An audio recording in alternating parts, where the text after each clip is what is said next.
आप सभी का फिर से स्वागत है इस चैनल पर। आज हम देखने जा रहे हैं पार्ट 4। ऑलरेडी हमने इसके 3 पार्ट्स बता दिए हैं।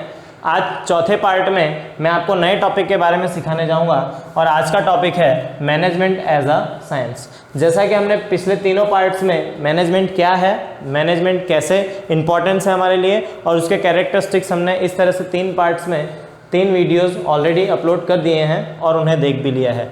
आज चौथे पार्ट में हम मैनेजमेंट एज अ साइंस की डिटेलिंग के बारे में सीखेंगे। मैनेजमेंट एज अ साइंस दोस्तों, इसका बोर्ड में 1 और 2 मार्क्स से के वेटेज पर से ये क्वेश्चन पूछा जा सकता है। 1 मार्क्स में अगर क्वेश्चन पूछा जाएगा तो आपको उसके वेटेज के हिसाब से ही आंसर लिखना है और 2 मार्क्स में अगर क्वेश्चन पूछा जाता है तो उस तरह से डिटेलिंग देनी है। 1 मार्क्स के क्वेश्चन के लिए किस तरह से क्वेश्चन पूछा जा सकता है, तो क्वेश्चन मैंने यहाँ पे ऑलरेडी लिख रखा है, management is a science explain the term. Management is a science explain the term हो सकता है, ये 2 मार्क्स के लिए पूछा सकता है या फिर 1 मार्क्स के लिए पूछा सकता है। आंसरिंग में सबसे पहले मैंने यहाँ पे स्टार्टिंग के 2 पॉइंट्स लिखे हैं। इन 2 पॉइंट्स के बेसिस पर आपको 1 मार्क्स का क्वेश्चन का आंसर देना है, जो कि ऑलरेडी मार्च 2018 में आपको ये क्वेश्चन पूछा जा चुका है 1 मार्क्स के लिए। आंसर में किस तरह से आपको देना है, मैंने कुछ यहाँ पे ट्रिक्स टू लर्न करके आपको साइड में दिया हुआ है। ये आपको इस क्वेश्चन के आंसर लर्न करने का एक बेस्ट तरीका यहाँ पे मैंने आपको दिया हुआ है। पहले हम इसे समझते हैं, फिर मैं आंसर्स की ओर चलता हूँ। ट्रिक्स टू लर्न, किस तरह से आप इस क्वेश्चन के आंसर को लर्न कर सकते हो। तो सबसे पहले आपके माइंड में एक क्वेश्चन रखना है कि what is science, what is science, और फिर उसका आंसर कि science is a systematic learning about the specialised knowledge. Science क्या है उसके बारे में अगर आप बता देते हो और फिर आपको वो साइंस और मैनेजमेंट किसके बेसिस पर वर्क करते हैं, उनके बेसिस मैंने यहाँ पे कुछ 4 से 5 पॉइंट लिखे हुए हैं। इन पॉइंट्स को अगर आप याद रखते हो तो आप ये 2 मार्क्स के आंसर को एकदम आसानी से लिख सकते हो। What is base of science and management, तो यहाँ पे मैंने 5 पॉइंट्स लिखे हैं कि management and science both are dependent on specialized knowledge, both have rules and principles, both are dependent on experiments, they have facts and effective relationship between the science and management. Thus we can say that the management as a science. अब इन्हें ये तो मैंने याद करने के tricks और एक शॉर्ट पॉइंट्स बताए हैं, इन्हें हम डिटेलिंग में कैसे करेंगे उसके लिए हम लेफ्ट साइड पे मैंने कुछ डिटेलिंग लिख रखी है। उन पॉइंट्स के बेसिस पर हम आगे बढ़ेंगे। हमारा पहला पॉइंट है, जैसा कि मैंने क्वेश्चन किया था व्हाट इज साइंस, तो उसी का आंसर मैंने यहाँ पे लिखा हुआ है। Science means systematic specialised knowledge of particular matter which is depends on rules and principles. Science क्या है, साइंस एक स्पेशलाइज्ड नॉलेज है। साइंस क्या है, साइंस एक स्पेशलाइज्ड नॉलेज है जो किस पर डिपेंड करता है, जो रूल्स और प्रिंसिपल्स पर डिपेंड करता है। कुछ रूल्स, कुछ नियम, कुछ सिद्धांत, इन सिद्धांतों पर और एक स्पेशल नॉलेज के ऊपर साइंस डिपेंड करता है। फिर उसके उसी तरीके से मैंने सेकंड पॉइंट लिखा हुआ है, even management have its own rules and principles. जिस तरह से साइंस के रूल्स और प्रिंसिपल्स होते हैं उसी तरह से मैनेजमेंट के भी कुछ रूल्स और प्रिंसिपल्स होते हैं। That's why we can say that the management is a science. ये हुआ आपके 1 मार्क्स के लिए क्वेश्चन। अगर आपको बोर्ड में 1 मार्क्स के लिए क्वेश्चन पूछा जाता है तो सिर्फ आपको ये 2 पॉइंट्स लिखने हैं और आपका आंसर फिनिश कर देना है। बट अगर same question management is as a science explain it, अगर सेम क्वेश्चन यही 2 मार्क्स के लिए पूछा जाए तो आपको डिटेलिंग में थोड़ा सा बढ़ाना पड़ेगा। उसकी डिटेलिंग के लिए भी मैंने कुछ पॉइंट्स लिख रखे हैं। ये 2 पॉइंट्स तो आपको उसमें लिखने ही हैं, साथ ही साथ थर्ड पॉइंट में आपको क्या ऐड करना है, थर्ड पॉइंट में ऐड करना है मैनेजमेंट के बारे में कि कैसे मैनेजमेंट कैरेक्टराइज्ड किया जाता है साइंस के साथ रिलेशनशिप में। तो साइंस के साथ उसका क्या रिलेशन है और किस तरह से वो साइंस के जैसा है उसको बताने के लिए मैंने यहाँ पे लिखा हुआ है, मैनेजमेंट हैव कैरेक्टरिस्टिक्स। मैनेजमेंट के पास कैरेक्टरिस्टिक्स है। कौन कौन से कैरेक्टरिस्टिक्स हैं? सबसे पहला, मैनेजमेंट इज यूनिवर्सली। मैनेजमेंट कैसा है? यूनिवर्सल है। ये ऑलरेडी हमने हमारे कैरेक्टरिस्टिक्स में देखा हुआ था। It has specialised knowledge. उसके पास क्या होना चाहिए? मैनेजमेंट करने के लिए क्या होना चाहिए? स्पेशलाइज्ड नॉलेज होना चाहिए। It have reasons. मैनेजमेंट करने के लिए कुछ गोल होना चाहिए, ऑब्जेक्टिव ओरिएंटेड एक्टिविटी होनी चाहिए। इफेक्टिव रिलेशनशिप, जैसा कि मैंने आपको बताया था कि man power is very important thing. Effective relationship, man power, coordination is very important. Facts, कौन कौन से फैक्ट्स होते हैं, जैसे कि हमने देखा इंटरनल फैक्टर्स हो सकते हैं, एक्सटर्नल फैक्टर्स हो सकते हैं। रूल्स एंड प्रिंसिपल्स, जो ऑलरेडी हमने सेकेंड टॉपिक में कर रखा है, रूल्स एंड प्रिंसिपल्स इनके ऊपर बेस्ड होते हैं। बेस्ड ऑन एक्सपेरिमेंट, बिना एक्सपेरिमेंट के आप कुछ भी नहीं कर सकते हो। Experiment is very important thing to specialise the knowledge of the management etcetera like a science. जैसा कि ये सारे टॉपिक साइंस से रिलेटेड हैं, साइंस में भी यही कैरेक्टरिस्टिक्स कैरेक्टराइज्ड होते हैं, इसी वजह से हम ऐसा कह सकते हैं कि मैनेजमेंट लाइकली साइंस की तरह है। Through these rules and principles and the specialised knowledge management become effective, कि अगर हम इन रूल्स और प्रिंसिपल्स को फॉलो करें और इन्हीं स्पेशलाइज्ड नॉलेज को फॉलो करें तो हम अपने मैनेजमेंट को इफेक्टिव बना सकते हैं। Thus we can say that management is a science. इस तरह से आप 2 मार्क्स के आंसर्स को 4 से 5 पॉइंट में कंप्लीट करके आउट ऑफ ला सकते हो। 1 मार्क्स के लिए आपको सिर्फ ऊपर के 2 पॉइंट्स ही लिखने हैं, उससे ज़्यादा नहीं लिखना है। तो इस क्वेश्चन को याद करने के लिए एक बार फिर से मैं राइट हैंड साइड में आना चाहूँगा कि ट्रिक्स टू लर्न, किस तरह से आप इसे याद कर सकते हो। तो सबसे पहले आपको अपने आप से एक क्वेश्चन करना है कि व्हाट इज़ अ साइंस, और साइंस क्या है। उसके लिए एक सिंपल सा एक हेडलाइन दे रखा है जिसके बेसिस पर आप याद कर सकते हो कि साइंस क्या है। तो साइंस ये क्या है, साइंस एक सिस्टमेटिक स्पेशलाइज्ड नॉलेज है। और फिर दूसरा कि साइंस और मैनेजमेंट एक दूसरे से रिलेटेड हैं, तो किसके ऊपर बेस करते हैं, तो वो बेस्ड हैं स्पेशलाइज्ड नॉलेज पर, वो बेस्ड हैं रूल्स एंड प्रिंसिपल्स पर, वो बेस्ड हैं वेरियस एक्सपेरिमेंट्स पर, एक्टिविटीज़ पर, वो बेस्ड हैं फैक्ट्स पर और इफेक्टिव रिलेशनशिप पर, जिससे हम कह सकते हैं कि मैनेजमेंट इज अ साइंस। अब हम अगले नए टॉपिक की ओर आगे बढ़ेंगे। हमारा नया टॉपिक है management as an art. Management as an art किस तरह से मैनेजमेंट को आर्ट किस तरह से कह सकते हैं, उसके बारे में ये टॉपिक अब हम डिटेल में देखेंगे। ये क्वेश्चन भी मैनेजमेंट एज एन साइंस की तरह 1 और 2 मार्क्स में पूछा जा सकता है। 1 मार्क्स में व्हाट इज एन आर्ट इस तरह से क्वेश्चन पूछा जा सकता है, और 2 मार्क्स में जैसा कि मैंने क्वेश्चन लिख रखा है already, management is an art, explain this. तो इस तरह से 1 और 2 मार्क्स में क्वेश्चन पूछे जा सकते हैं। तो हम आंसर की और डिटेल में आगे बढ़ेंगे। सबसे पहले मैंने आर्ट की डेफिनेशन दी है, मतलब ये आपके लिए एक क्वेश्चन बन सकता है, व्हाट इज आर्ट, और ये 1 मार्क्स के लिए इंपॉर्टेंट क्वेश्चन है। 1 मार्क्स के लिए इंपॉर्टेंट क्वेश्चन है। इस तरह से इसका आंसर आप दे सकते हो। Art means employment of skills and expertise of an individual, मतलब कि किसी भी एक व्यक्ति को आप लोगे तो उसे अपने स्किल्स और एक्सपर्टीज के बेसिस पर वर्क किया जाता है, उसे हम क्या कहते हैं, आर्ट कहते हैं। व्हाट इज आर्ट का आंसर आपके पास ये रहा। Art means employment of skills and expertise of an individual. फिर सेकेंड पॉइंट में मैंने यहाँ पे बताया है एक्सप्लेनेशन के बेस पर कि आर्ट और मैनेजमेंट का रिलेशन कैसे है। तो after taking a specialised knowledge it is important that how to implement that knowledge into practice. कि वेरी इंपॉर्टेंट थिंग कि इससे पहले वाले टॉपिक में हमने देखा कि मैनेजमेंट एज अ साइंस, और साइंस के बारे में हमने देखा कि science is a systematic specialised knowledge.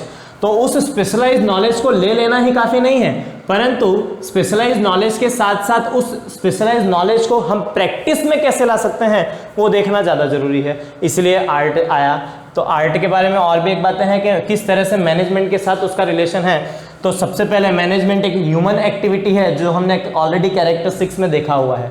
तो जहाँ ह्यूमन होगा मतलब वहाँ मैन पावर है, जहाँ मैन पावर है तो वहाँ पे कुछ रिक्वायरमेंट्स की जरूरत पड़ती है, जिसके बारे में भी हम देखेंगे।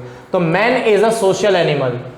1 मार्क्स के MCQ के लिए भी एक क्वेश्चन पूछा जा सकता है कि मैन क्या है, man is a social animal. And managerial activities जैसा कि हमने मैनेजमेंट के फंक्शंस के बारे में देखा, post कॉर्ब, P for planning, O for organizing, S for staffing, D for directing, CO for coordinating, R for reporting, B for budgeting, C for controlling and M for motivations। ये सारी हमारी activities हैं managerial activity. तो ये managerial activity करने वाला कौन है, हमारा मैनेजर, जो कि क्या है, मैन है। तो वो मैन उसे क्या किस चीज की जरूरत होती है? तो for the managerial activities requires high level qualities.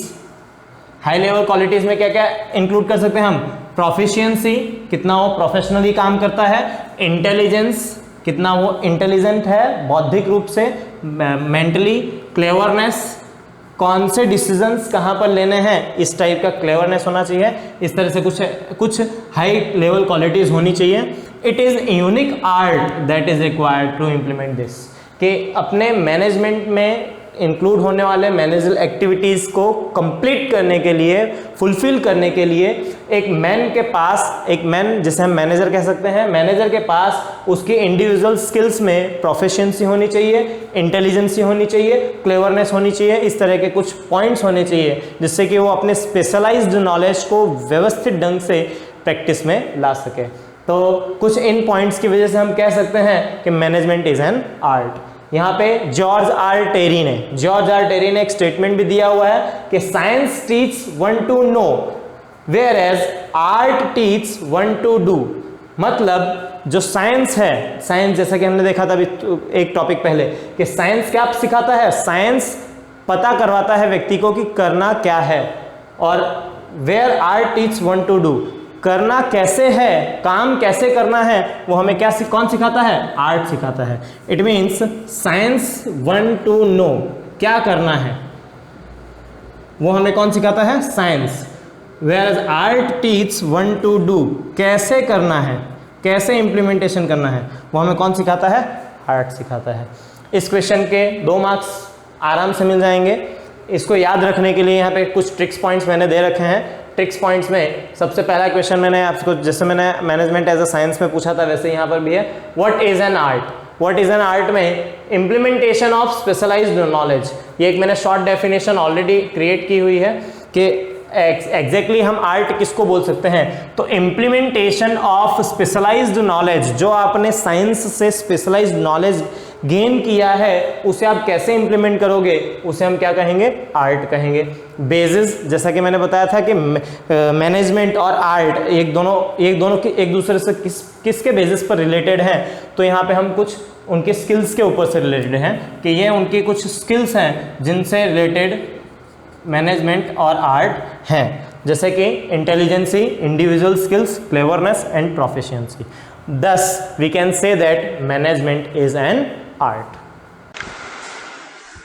Next topic जो है अब हम देखने जा रहे हैं, मैनेजमेंट एज अ प्रोफेशन। ये टॉपिक अपने आप में सबसे महत्वपूर्ण है क्योंकि ये टॉपिक मार्च 2018 में पूछा जा चुका है, उसके बाद मार्च 2019 में पूछा जा चुका है, इसलिए इस टॉपिक को हमने मोस्ट टाइम पे रखा हुआ है। मैक्सिमम ये क्वेश्चन सेक्शन डी में आता है जो 3 मार्क्स के क्वेश्चन के लिए इंपॉर्टेंट है।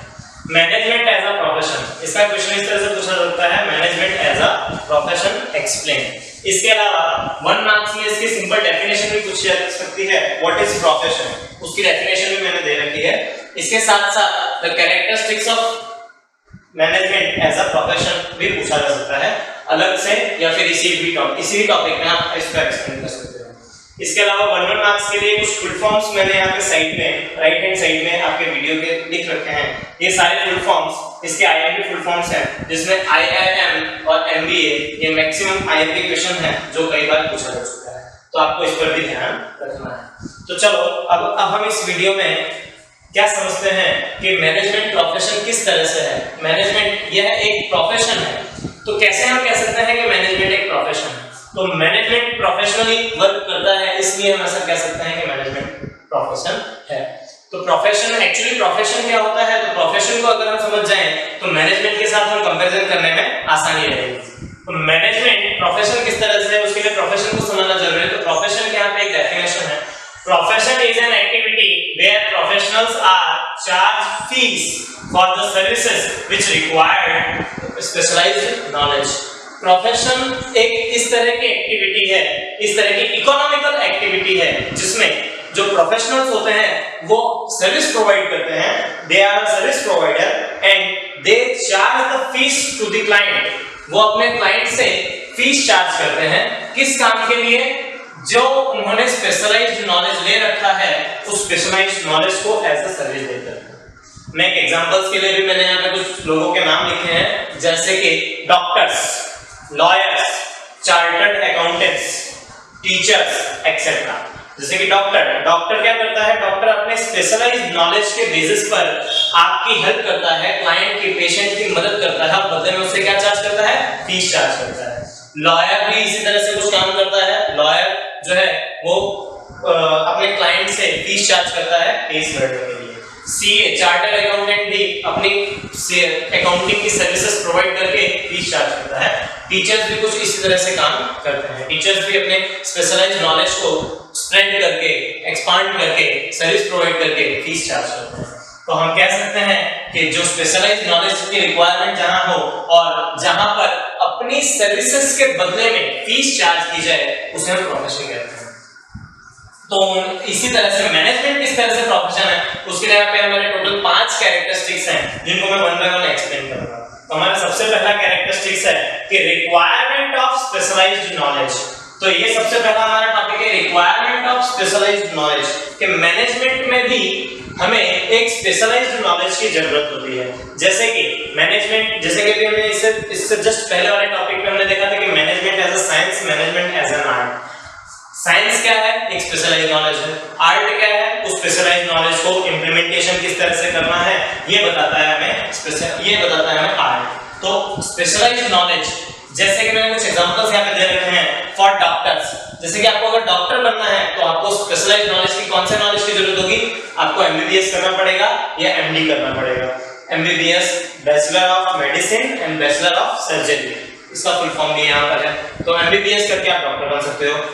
फॉर लॉयर्स, अगर आपको लॉयर बनना है, आपको लॉयर की तरह प्रोफेशनल काम करना है, तो आपको क्या पढ़ाई करनी पड़ेगी, कौन से स्पेशलाइज्ड नॉलेज की जरूरत होगी, एलएलबी और एलएलएम। वैसे ही अगर आपको मैनेजमेंट में आना है और आपको मैनेजर बनना है, तो आपको उसके लिए भी स्पेशलाइज्ड नॉलेज लेना पड़ेगा, जिसके लिए कुछ बैचलर और मास्टर डिग्री है, जैसे कि बीबीए और MBA, bachelor of business administration, master of business administration. तो हम ऐसा कह सकते हैं, जैसे डॉक्टर, चार्टर्ड अकाउंटेंट, लॉयर, इन सब प्रोफेशनल्स के लिए अलग-अलग डिग्रीज और अलग-अलग स्पेशलाइज्ड कोर्सेज होते हैं। उसी तरह से मैनेजर बनने के लिए, मतलब मैनेजमेंट में आने के लिए अलग-अलग डिग्रीज और उसके कुछ कोर्सेज होते हैं। सेकंड कैरेक्टरिस्टिक्स हमारा increase in knowledge and research. कभी भी कोई भी प्रोफेशनल 100% एक्योर नहीं होता। 100% एक्योर नहीं होता, इसका मतलब ये नहीं कि उसके पास स्पेशलाइज्ड नॉलेज नहीं है। उसने स्पेशलाइज्ड नॉलेज गेन किया है, बट वो ऑलवेज प्रैक्टिस करता रहता है अपने एक्सपीरियंस के बेसिस पर, अपने नॉलेज के बेसिस पर, और हमेशा रिसर्च करता रहता है। कभी भी आपने किसी भी डॉक्टर से ये नहीं सुना होगा कि मैं 100% भगवान हूं, मैं आपके पेशेंट को बचा दूंगा 100%। वो ऑलवेज यही कहते हैं कि हम अभी प्रैक्टिस कर रहे हैं। प्रैक्टिस करने का मतलब होता है कि उनके पास नॉलेज है, उनके पास स्किल्स है, उनके पास डॉक्टरी की स्किल्स है, पर रिसर्च करते रहते हैं, वो एक्सपेरिमेंट ही करते हैं। वो due to the experience and the training, वो ऑलवेज अलग नए केसेस के बेसिस पर अपने आप को एक्सपर्ट बनाते हैं और उनसे उन्हें क्या मिलती है, ट्रेनिंग मिलती है। थर्ड वन कैरेक्टरिस्टिक्स हमारा प्रोफेशनल एसोसिएशन। कभी भी किसी भी टाइप की प्रोफेशनल्स डिग्रीज, प्रोफेशनल्स एजुकेशन के लिए एक एसोसिएशंस बने होते हैं। जैसे कि मैंने यहाँ पे कुछ एग्जांपल्स दे रखे हैं, जैसे कि चार्टर्ड अकाउंटेंट अगर आपको बनना है तो उसके प्रोफेशनल एसोसिएशन है ICAI। चार्टर्ड अकाउंटेंट बनाने के लिए हमारे इंडिया में ICAI इस तरह से वर्क करती है, institute of chartered accountant of India. उसी तरह से अगर आपको लॉयर बनना है तो आपको LLB की डिग्री लेनी पड़ेगी, और LLB की डिग्री कौन देता है, बार काउंसिल। बार काउंसिल एक ऐसी एसोसिएशन बॉडी है, गवर्नमेंट बॉडी है, जिसके थ्रू आप इंडिया में लॉयर बन सकते हो। ICAI एक ऐसी बॉडी है जिसके थ्रू आप चार्टर्ड अकाउंटेंट बन सकते हो। वैसे ही अगर मैनेजमेंट में मैनेजर बनना है तो मैनेजमेंट में आने के लिए आपको स्पेशलाइज्ड नॉलेज लेना पड़ेगा, और वो स्पेशलाइज्ड नॉलेज देने वाली जो इंस्टीट्यूशंस हैं, या हम उन्हें एसोसिएशन कह सकते हैं, जो एसोसिएशंस हैं उनके नाम है IIM, निर्माण इंस्टीट्यूट ऑफ मैनेजमेंट, इसके अलावा BK स्कूल ऑफ मैनेजमेंट, और ऐसी कई सारी एसोसिएशंस हैं जो मैनेजमेंट के लिए काम करती हैं। तो IIM में पढ़ करके या निर्मा इंस्टीट्यूट ऑफ मैनेजमेंट में पढ़ के आप अपनी एसोसिएशंस के थ्रू प्रोफेशनल डिग्रीज यानी कि स्पेशलाइज्ड नॉलेज ले सकते हो मैनेजमेंट के लिए। It gives knowledge and training. ये इंस्टीट्यूट्स इन्हें क्या देते हैं? नॉलेज और ट्रेनिंग देते हैं। इसके बाद हम चौथे टॉपिक पर आते हैं। चौथा टॉपिक हमारा fourth one characteristics is implementation of code of conduct. Code of conduct, आचार संहिता। कोड ऑफ कंडक्ट का मतलब होता है कि इन एसोसिएशंस के खुद के एक कुछ रूल्स और रेगुलेशंस हैं जिनको फॉलो किए बिना आप आगे नहीं बढ़ सकते हो। आपको कंपलसरी, अगर आप किसी भी तरह से प्रोफेशनल्स बनना चाहते हो तो आपको कंपलसरी कोड ऑफ कंडक्ट को फॉलो करना पड़ेगा।